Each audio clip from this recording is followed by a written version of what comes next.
must own your audience. I think without that, you're always going to be at the foot of the platform.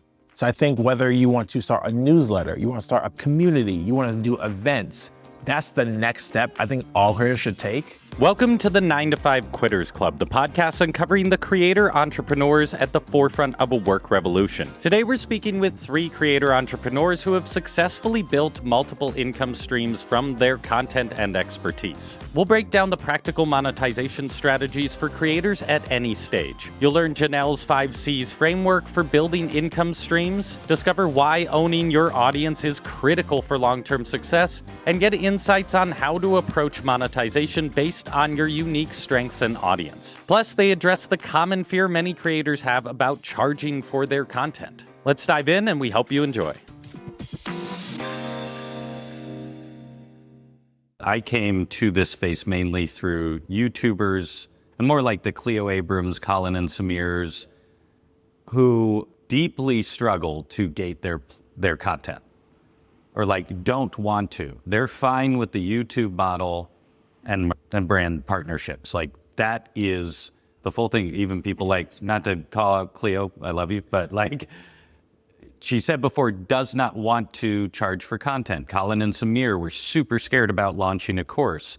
I know, I forget the channel, but the Try Guys the guys who went off got roasted on their YouTube channel for gating content. For those people, so you may have smaller audiences, but you're much better at owning your audience. What is your advice to people who have built huge audiences but are terrified at the concept of charging people for that content? I have 2 perspectives. The first is don't fix what ain't broken, which is like if they don't want to do that and what they're doing is working, and there's, I know Colin Samir, right? Like they have their show that they put on YouTube, but they also have it in podcast format, I believe. And then they have the newsletter format. So like they have enough at this point. Like I know, unfortunately, I was following their journey with like the LA fires, and I think both of them lost their houses, or one of them lost their house. And like it seems like they're doing all right now. Like it seems like they're back working. And part of that is because what they've built allows them, like it propels their income stream, and like they don't need other income streams to tack on. Like maybe they could. Well, they're a good example because they've ended up figuring out, and they've talked about this, like, it's not actually a cheap course. Right. They did like an expensive cohort that was very specific. Right. So in that way too, like, because they may not come from an education first background where you all do, is there an easy way to get over that idea of gating content, or do you think it depends on your audience as well? Like, how do you do it elegantly? I see value in both. I think one thing Colin Samir did really well is they went for reach. Mm-hmm. They're not going to gate anything because they have massive reach. And because of that massive reach they've accumulated, have done brand sponsorships and partnerships that have really propelled their career. At the same time, I do think a lot of times we give a lot of value and knowledge and tips for free. People don't revisit it or honestly respect it unless they pay for it. And that's a common thing. When you get something for free, you're less likely to kind of cherish that.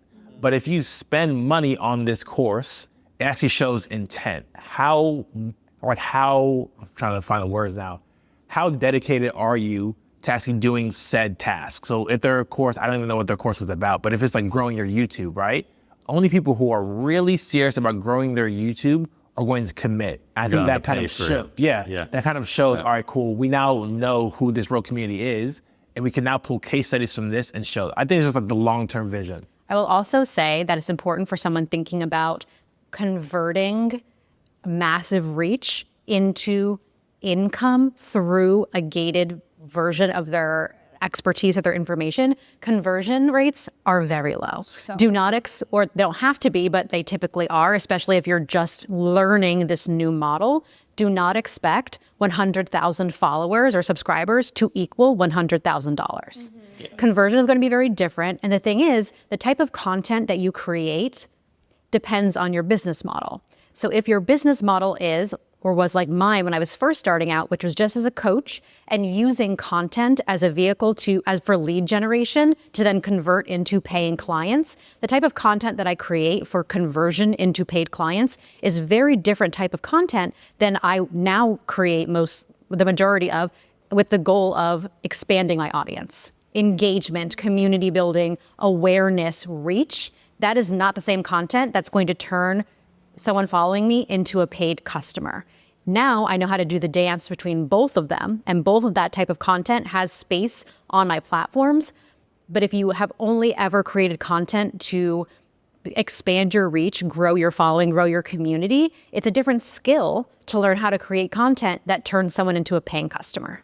Yeah. And the other point that I was making again, first, don't fix what ain't broken. So like for them, if that works and they don't want to change, like obviously there's no amount of telling somebody what they should do that's going to make them do it besides themselves making the conscious decision to do it. Like if I've learned anything, even if I buy a course, I am the one that has to then do the course. So nobody's saying, Gigi, you have to do the course. And that's the other thing with coaching where it's like, oh, it can be scary to become a coach. At least for me, like I've had some blocks of like, I'm scared because I don't know how people are going to perceive me. And it's like, well, I show up as the coach and I give my advice. It's now up to the client to then go the extra mile and implement it. And so when people kind of are scared of that, like I understand it, but that's just the fear of failure and the fear of rejection of like not being actually seen. So that's the first thing. The second thing, however, is I think they may be at this point now where they don't want to do this, and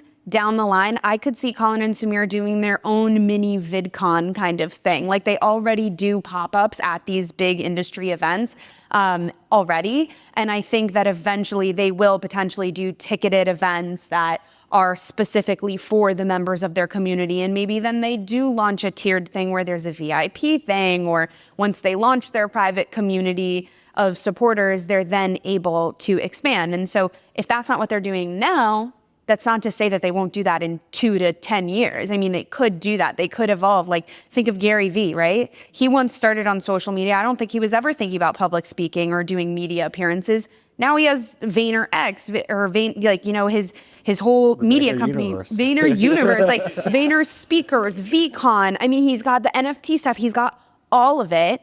But who knows if he started on social media being like, you know what, I one day want to open a speaking agency and have the best speakers for my conferences. But here's the thing. I think we just tapped into something that I've been thinking about a lot as a Swiftie and like fully in the Taylor Swift universe. I'm there with you. She has created a universe, Yes. a world that I want to live in. But what is at the core of that universe? Her and her lyricism, her writing. Yeah. But what that means for a personal brand, it could be my podcast, my book, a course, seeing me at an event, me hosting my own event, a talk show. Clearly I'm on this talk show vision boarding mission, but like if you create your universe, coming back to what we started this conversation on, that is what sets you apart from everyone else talking about the same thing, even if we're on a similar couch talking about similar things. These are 3 different universes that you can pop into simultaneously, right? You can be a fan or a supporter or a subscriber, a customer of all 3 of us, but you're getting such a different experience in each of our universes. And part of that is going much deeper than what you would find in like, no shade, a LinkedIn learning course. But like, come along with me because now Charlotte, my cat, who obviously I should have just brought today, but like my 12-pound cat, Charlotte, like that is a main character. Heavy cat. She is 12 pounds of fluff. She's actually very light. It's all fluff. No body shaming here on this panel. But like, you know Charlotte. You know my coffee addiction. You know I am a former perfectionist, overachiever, overthinker, overwhelmed, only child who has blah, blah, blah. You know what I mean? That's the universe that we live in, and the way that I help you, the modalities that I use to help you, and the way that I help you in that identity are varied, but they're all in one universe. Yeah. I've said this before too in interviews of like, you are the sun as the creator. You're like that bright light, like all of the ideas, and then the planets in your solar system are just all of your different business ventures. We unfortunately have to wrap up. That sucks. I like doing this because we talk a lot about burnout and the things that can happen, but also like all of you have gone through it and come out the other side. And just even briefly, like what is consistently the favorite, like your favorite part of your day? The thing you do every day that you're just like, holy shit, this is a great job. So lately, I started taking daily baths. I'm actually not kidding. Like I put candles on in my bathroom. I make a bubble bath, and I just like am there with my thoughts. And it's like a really great way for me to end my day because one, I'm looking forward to it. Two, I feel great to just like decompress. And I've been very, very intentional about putting my phone in the other room. Like I no longer bring my phone right next to my bedside. And part of that is because I'm on my phone from like 8 a.m. to probably 8:30 or 9 o'clock at night. So by the time I get in my bathtub, I'm like off my phone, I'm with my thoughts, you know, I'll read a book, I'll touch grass. And it's just really been very grounding for me because I'm constantly like in this world, like on my phone all the time and or on my screen and or in person at events. And to just like recharge, for me, it's been so helpful. So who knows, maybe I'll start like a bath time content series. No, I'm like bath bomb one. I'm actually like half kidding about that. I'll become a bathfluencer. No, very, very much kidding. But it's been really great. And what it is the ability to shut off at the end of today. The freedom to just say, you know what, I don't need to continue working. I can edit this stupid video tomorrow. For me, one of the favorite things right now is seeing this newsletter subscriber list grow. I think we all have a social media following, and if we gain a couple hundred, 1,000 followers, sometimes we don't even notice, right? We don't remember our numbers, but when you start something from zero and you're rebuilding something new, it's like this totally different experience. And I think just seeing this newsletter grow, content accomplice, it's just been amazing for me only because I'm seeing people who are hungry for knowledge, they're bought in, my community's growing, and you know, email something a little bit personal, but like they're so hungry for this knowledge, they want this weekly newsletter, and it's really only 3 weeks old. I already have 5 sponsors. Like it's just been incredible growth. Amazing title for your newsletter, by the way. Thank Content to commas, please. That is so elegant, perfect, love it. My favorite part of the day, as in this career now, is ideating. It's the brainstorming. It's the thinking like, okay, what new series could I put together? Or how could I bring this message to life in a cool, creative way? Giving myself the permission to not just be like a talking head now that I have done that for a couple of years, right? It's like I'm not shaming that or bashing anyone who is more comfortable starting out being a talking head or a green screen. But now that I've developed the confidence and flex that muscle, how can I challenge myself to be a little bit more creative? What's my next big idea? How do I bring that to life? Is that something that cross-pollinates between short form versus a newsletter versus LinkedIn versus getting creative on this white space of a space that we are in is so exciting. And just like sitting down with a blank piece of paper or my notes app and thinking like, oh, that could be cool. Or like a collaboration with Brandon would be amazing. And like, let's bring Gigi in. Like, let's just sit on a couch and vibe. Like, what could that turn into? It's like a high. Yeah. I love it. Literally, this career is endless. Like there are endless opportunities and endless niches. And even though personal branding is what we're all talking about, like we've all built thriving businesses off of that. Like how cool is that we could just come together as like knowledge creators and just like innovate and do our own thing. It's so cool. And we can all keep talking, but we have to leave this room. But thank you all so much for being here, and we'll talk to you soon. Thank you.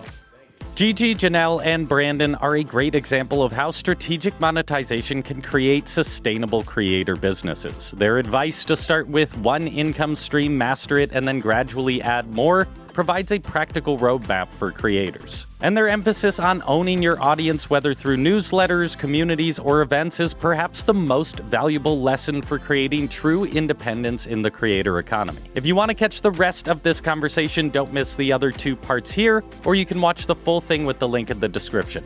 Thanks for being here. We'll catch you in the next one.